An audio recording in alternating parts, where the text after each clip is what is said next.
Hello everyone, আসসালামু আলাইকুম। Welcome back to my channel. আজকে আমি আপনাদেরকে তৈরি করে দেখাবো খুবই লোভনীয় এবং মজাদার আমের জেলি।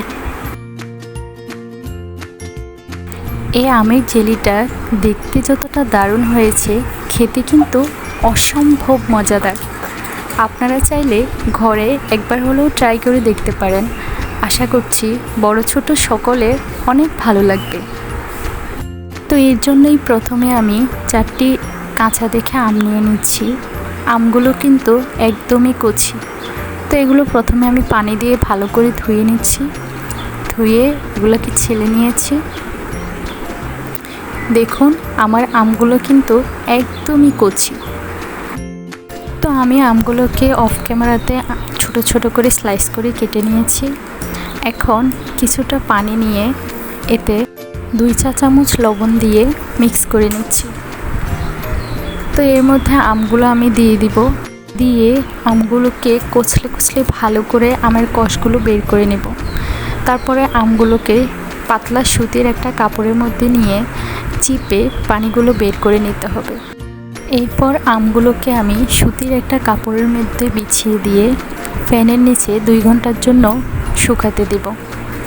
তো 2 ঘন্টা পর দেখুন আমার আমগুলোর গায়ের পানি একদম শুকিয়ে গিয়েছে। তো এই পর্যায়ে আমি আচারটা রেডি করব।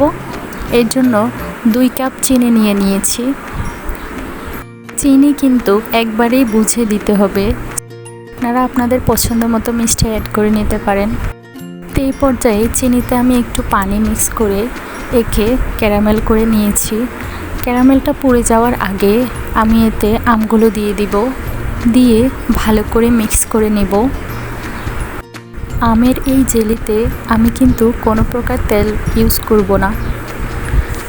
তো এই পর্যায়ে আমি এতে 1 টেবিল চামচ লবণ দিয়ে দিব, 1/4 চা চামচ হলুদ গুঁড়া এবং 1 চামচ মরিচের গুঁড়া অ্যাড করে নেব।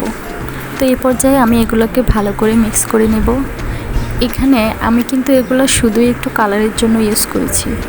এগুলা কোনো প্রকার ঝাল বা কোনো রকমের স্বাদ অ্যাড হবে না, শুধুই এটা কালার হবে। তো এই পর্যায়ে আমি এগুলোকে ভালো করে মিক্স করে নিয়ে চুলার আঁচটা লোতে করে দেব। লোতে করে মাঝে মধ্যে একটু নেড়ে চেড়ে দেব।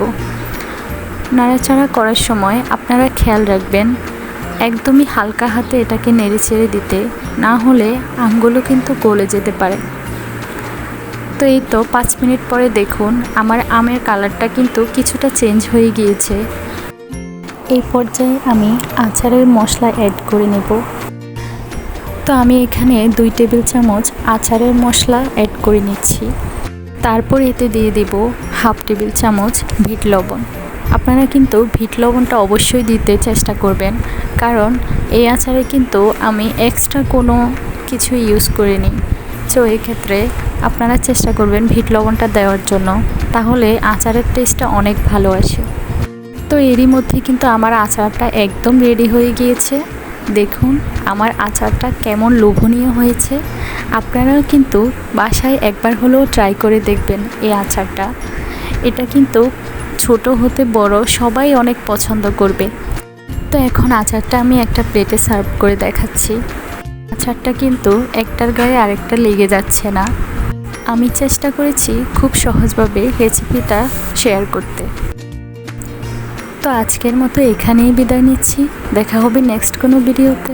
আল্লাহ হাফেজ।